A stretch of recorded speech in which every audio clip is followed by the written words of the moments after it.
In my work, I look at resilience in two ways. One is how strong the structure is and how quickly it can be returned to regular use after an event, storm, flood.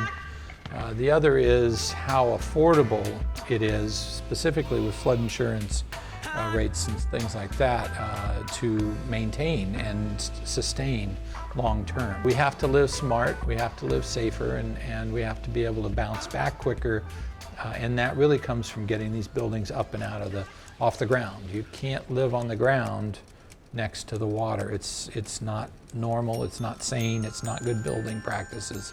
And I think that's been one of the other realizations, at least in my coastal community, where so many of the structures are up in the air now.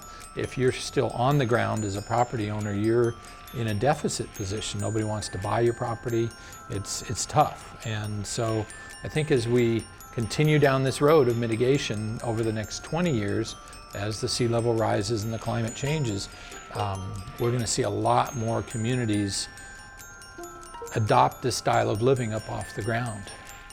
Things are already getting better in Louisiana. Lafitte, 30% of those structures are up down there. Remember, we've had 5 major events in 9 or 10 years.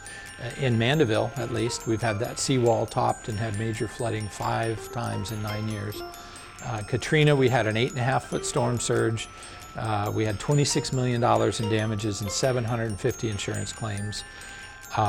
In Isaac, 9 years later, we had 200 insurance claims and $7 million in damages. And that is the statement right there. That tells, and then the 50 that had not elevated yet, or 50 or 60, wrapped around City Hall asking for grants, because they thought again and again, well, that's the last one, and it'll never happen again in my lifetime. And they're wrong, because they're coming more frequently and they're more intense, and we have to deal with that. And so my goal in my community is to make sure that my community is 100% mitigated within another 10 years. I think we'll be a resilient, strong model Louisiana community on this track. I see Lafitte elevating every day. You go down that Bayou Road and there's elevation companies, one right after the other, and signs on the finished projects, and it's really encouraging. I've heard people refer to this as the largest engineering challenge for our nation since building the Panama Canal. And that was an enormous project and very successful. This is an enormous project, and failure is not an option, because if we lose our coastal communities, we are going to be destroyed financially as a country. I mean, that is where such a huge part of our economies are based out of, is these coastal communities, and they have to be mitigated. So how are we going to do that? And I think Louisiana can lead the nation in role modeling for that.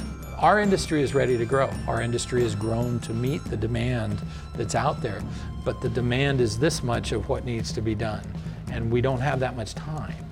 I mean, 30 to 60 years, the coastline is going to be different than it is now, and we've got to adapt these buildings quickly and as a national campaign.